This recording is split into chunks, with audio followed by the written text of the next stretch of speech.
video para el canal de historia. Estamos inaugurando el video con invitados. Quiero invitar a un amigo, un compadre, a un hermano de la docencia, Sebastián Gómez, que va a colaborar, que él sabe, es un estudioso sobre los hebreos y cómo tenemos que tratar ese tema. Nada mejor que él pueda hablar de eso. Así que bueno, ¿cómo estás, Sebastián? Todo bien, Gonza, y después de tantos años. Sí, después de tantos años filmamos. Filmamos, sí. Después de tantos años volvemos a la filmación. Bueno, y acá compartiendo una rica merienda mientras está oscureciendo, Sí. esta tarde ya otoñal. Sí, Casi invierno, ¿no? en la Raquel, lugar recomendable en San Miguel, en las escuelas de San Miguel Centro, para compartir una merienda, una cena hermosa a veces. Pero bueno, vamos con el tema. ¿Por qué te convoco, Sebastián? Porque siempre cuando en las charlas de religión siempre sale el tema de los hebreos, y alguna anécdota de la Biblia, de Jesús y todo eso. A ver, ¿quiénes son los hebreos? ¿Cómo se originan? ¿Qué es el pueblo? Este pueblo que estaba en el cercano oriente, ahí en la zona palestina, al Sinaí, al Mar Negro. Yo te voy a dar mi perspectiva de esta historia desde el punto de vista bíblico, a lo que vos después le vas a agregar el perfil académico histórico. Sí, sí. Desde el punto de vista bíblico, el pueblo hebreo nace cuando Abraham recibe una revelación por parte de Dios en un sueño y le dice: vete de tu tierra y tu parentela a la tierra que yo te mostraré.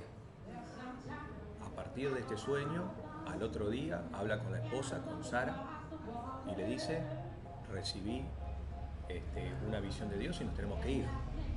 Así de simple. Por eso se lo llama el padre de la fe. Y agarra sus cosas y se va. ¿Sí? Un hombre con mucho dinero, ¿Sí? Tenía siervos, esclavos, animales, o sea, no es que se va solo con la esposa. ¿Sí? Tiene que hacer todo un traslado, toda una caravana. ¿Sí? Y se va. ¿A dónde? No sabe. ¿Sí? Nosotros sabemos que salieron de la tierra de Ur, ¿sí? Ur de los caldeos. ¿Sí? Sí, por eso. Claro, ¿Cierto? eran cercanos, los cananeos los llaman hebreos porque vienen más allá del Éufrates. Exacto, exacto. Esa zona, más o menos en el siglo XIX antes de Cristo. Y entonces, bueno, parten y se van. ¿Sí? Ahí arranca toda la travesía. Ahora, no solamente esto termina acá. Dios le había prometido a Abraham, que ya era un hombre entrado en años, y su esposa también. ¿Sí? Estamos hablando que Sara ya eran ancianos los dos, ¿sí? Y no habían podido tener hijos. Y les promete un hijo. Y ese hijo que les promete tarda 25 años en llegar. ¿Sí? Sí. Con lo cual, siempre es un gran misterio cómo se sale ese hijo siendo ellos dos ancianos. Sin embargo, ese hijo que tienen, ¿sí? Va a tener como nombre Isaac, que significa risas, Sí. o la risa de Dios. Sí. ¿Sí? Porque parecería casi como un chiste todo esto, ¿no? Y a partir de ahí podemos seguir rastreando el origen del pueblo hebreo. ¿Sí?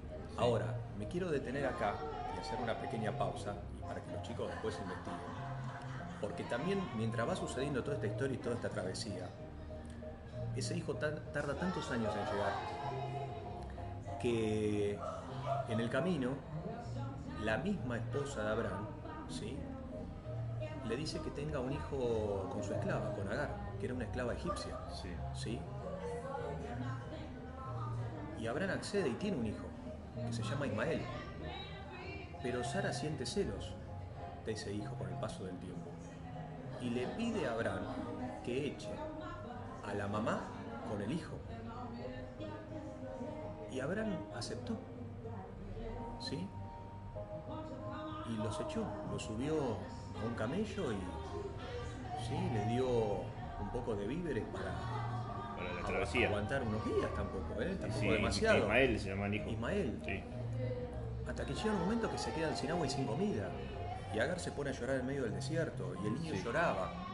Y la historia cuenta que en el cielo se escucharon sus llantos y Dios envía un ángel para que los atienda, para que los consuele, y les dice a Agar que de Ismael iban a ser un pueblo fuerte. Y es el origen del pueblo árabe, Musulmanes. los musulmanes, que hoy en día, ¿sí?, siguen con sus escaramuzas con el pueblo hebreo. Sí. ¿Sí? O sea, siempre se cuenta como una anécdota que esta poca paciencia, tanto de Abraham como de Sara, para esperar ese hijo que lo querían obtener, aunque sea a través de una de sus esclavas, ¿sí?, generó el nacimiento de un nuevo pueblo, que por eso se lo llama en la religión cristiana primos hermanos, ¿no? Que los musulmanes son primos hermanos. Sí. Cuando Isaac crece, bueno, llega viejo, se casa, sí, obviamente, y como siempre... Sí, te puedo hacer un paréntesis sí, antes, porque me parece que hay un hecho ahí, que Abraham quiere sacrificar al hijo para congregarse con Dios. Bueno, así, como eso fue antes. Bueno, siendo el niño de una edad de unos 12 años, Sí. Dios le pide, ¿sí?, que le entregue a su hijo, ¿sí? Y Abraham accede. ¿Por qué razón me pide? Porque lo que está anticipando este hecho en realidad Sí. es la venida de Jesús, a los que los hebreos conocen como el Mesías. Sí. ¿Por qué? Porque Abraham, en vez de sacrificar a su hijo, finalmente sacrifica a un cordero, ¿sí?, Sí. que aparece justo en ese momento, Sí. cuando el ángel de Dios le dice no lo hagas, ¿sí? Y ese cordero es sustituto de su hijo. Sí. Y ese sustituto representa en los años venideros al cordero sacrificado, que es Jesús, el mismo Hijo de Dios.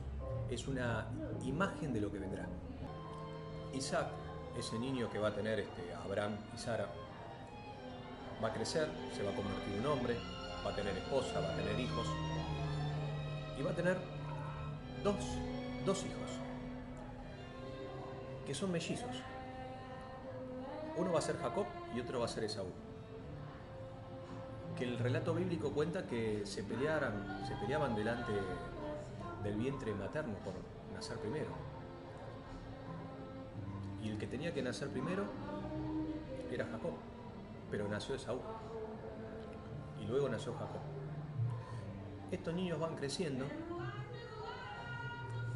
y en una historia que ocurre entre ellos, Jacob le hace una trampa al hermano y le pide que le venda su primogenitura, ¿sí?, por un plato de guisos. Y accede, tenía hambre y accede.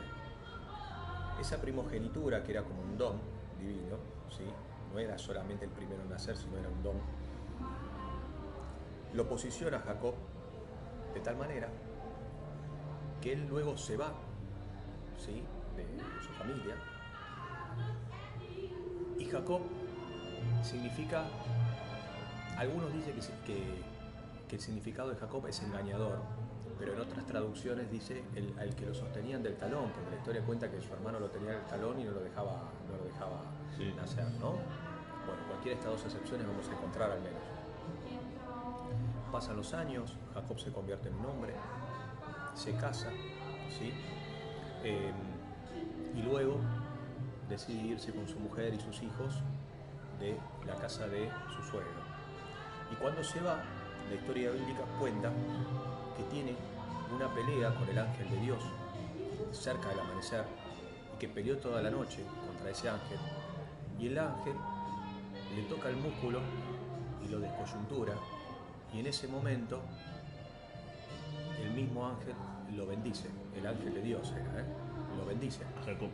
lo bendice a Jacob, y en esa bendición le cambia el nombre y dice: tu nombre ya no será más Jacob, sino ahora será Israel, ¿sí?, que significa el que lucha con Dios. Ojo, no el que lucha contra Dios, el que lucha con Dios, Sí. como si estuviesen juntos a la par, ¿sí? Y a partir de ese momento aparece por primera vez el nombre Israel. Cuando nosotros escuchamos la palabra Israel o el Israel hoy actual, a partir de ahí aparece Israel. Sí, sí. ¿Sí? En la historia bíblica. ¿Sí? Sí, sí, sí. Bueno, obviamente que toda esta aventura continúa, ¿sí? Pero a partir de ese momento es donde podríamos decir que Se inicia la historia del pueblo de Israel. el pueblo de Israel, exactamente, Sí. y pegado a la figura de Dios como Jehová, como Yahweh, como Yahvé. Sabés Estamos hablando de una religión monoteísta, ¿sí? Del Sí, politeísmo que existía en la época, una religión monoteísta que es una novedad. Claro, sí, es una novedad porque los pueblos de la antigüedad claramente eran politeístas, ponían varios dioses desde la creación de los primeros asentamientos. Los mismos pueblos, los hebreos primero, pero también hay que acordarse que en un momento de la historia de Egipto se hizo monoteísta. Siempre hay que recalcar con Amenofis IV que tuvo una Akenatón, después fue Akenatón y culto a un solo dios, Bueno, al disco solar. el tema es que... sí, Pero sí, es un ejemplo nada más es un que... ejemplo, sí. Sí, sí, y después a partir de ahí, a partir de la religión, digamos, israelí, digamos, monoteísta, ahí empiezan a surgir las otras monoteísmos, que también podemos situar al islamismo, a los árabes, y después al cristianismo, ¿no? Que surge, es una rama que se desprendió del judaísmo, para mí. Exactamente, sí, totalmente. De hecho, en el Corán, en el libro del Corán, hay un montón de libros que pertenecen al Antiguo Testamento. Sí, Sí, claro, sí, claro, claro. si que nos sí que nombras tiene que ver. Jesús y te hacen Claro que Abraham sí. también. Además, sí, sí. recordemos Sí, sí. que los musulmanes son primos hermanos. Sí, sí, Por sí. lo tanto, por supuesto que tienen que ver. Bueno, la cuestión es que la travesía continúa. Jacob, ahora ya Israel, se reconcilia con su hermano, ¿sí? Con Esaú, Sí. ya de grandes, ¿sí? Se reconcilian con los hermanos. De Esaú no se habla más, sigue la historia de Israel o de Jacob. Y va a tener hijos, va a tener muchos hijos, ¿sí? Tantos hijos que va a tener 12 hijos. Esas son las 12 tribus de Israel, digamos. De ahí podríamos arrancar, ¿sí? El comienzo de lo que van a ser luego las 12 tribus, ¿no? Sí, sí, sí. Porque, o sea, los rabinos, digamos, tenían como en el pecho unas distintas cosas que representaban esas 12 tribus. Exactamente. Como Cada piedritas. uno tenía un color de piel. Sí, sí, exactamente. El asunto es que el último de sus hijos, ¿sí? La Biblia cuenta el que más quería porque lo había tenido en su vejez, era José. Y este José era un soñador, tenía sueños, Sí, sí, donde sí. podía ver visiones. Y era un poco envidiado por sus hermanos. Y lo venden. Lo venden y le dicen al papá que en realidad lo atacó una fiera en el monte y le traen su ropa, ese José de Egipto. su ropa. Y este José, que es vendido, finalmente termina, después de tantas idas y vueltas, como esclavo en Egipto. Y ahí aparece la palabra Egipto. Y llega a Egipto, ¿no? Claro, se une Israel con Egipto, digamos, Exactamente. en la historia. Exactamente. Y Ya- ahí, digamos, que los egipcios empiezan a tomar a los judíos, ¿sí? Como esclavos, ya. Inicialmente lo que nos cuenta la historia bíblica es que José llegó a ser el segundo de Egipto. Sí, sí, Sí, sí. estuvo en segundo lugar y que administró una gran hambruna y una gran Era el cómplice del faraón. calamidad, ¿sí? Nosotros no vamos a entrar en la historia, después No. los alumnos, si tienen interés, investigarán, pero qué fue la vida de José hasta que él llega a ser el segundo en Egipto, ¿sí? La cuestión es que, sin precisar muchos en las fechas, por lo menos en el aspecto bíblico, dicen que vivieron un tiempo en comunión hasta que finalmente fueron esclavizados. Vinieron otros gobernantes, vinieron otros faraones y el pueblo de Israel fue creciendo y fueron esclavizados. Entonces nosotros ahí, al menos en el relato bíblico, tenemos un silencio de aproximadamente unos 300 años, por lo menos. Y ahí, después del silencio, ahí aparece completamente esclavizados los judíos. Ya aparece esclavizados y ahí aparece la figura de Moisés, de cuanto tanto se ha escrito y se ha hecho películas también. Los hebreos tienen otro libro base. ¿Qué libros bases tiene así de religión? Por empezar, la lo Torá, que nosotros conocemos como la Biblia, ellos lo llaman la Torá. No existe la Biblia, es la Torá. Sí. Y la Torá es Moisés, los libros de Moisés y los profetas. Sí. ¿Sí? Eso es. Después hay otros libros que son comentarios hechos por rabinos a lo largo de la historia sobre justamente la Torá. Sí. Que de alguna manera tienen interpretaciones o tienen visiones que son muy interesantes para poder leer, porque también te sitúa un poco en lo que se comprendía en la época acerca de tal o cual versículo. En realidad, desde la perspectiva histórica, siempre esos libros, digamos, si bien son de religión, también tiran unos datos históricos en esos relatos. Exacto. Entonces te podés ubicar geográficamente en todo lo que pasaba en esa época con esa gente, ¿no? Exacto. ¿Y hay otros libros anteriores a la Torá de los hebreos? ¿Se toman en cuenta? No. Lo que se toma en cuenta son un libro, por ejemplo, como el Zohar, Sí. Que también son libros comentarios rabínicos. Después tenés lo que se conoce como la Cábala, la Cábala hebrea,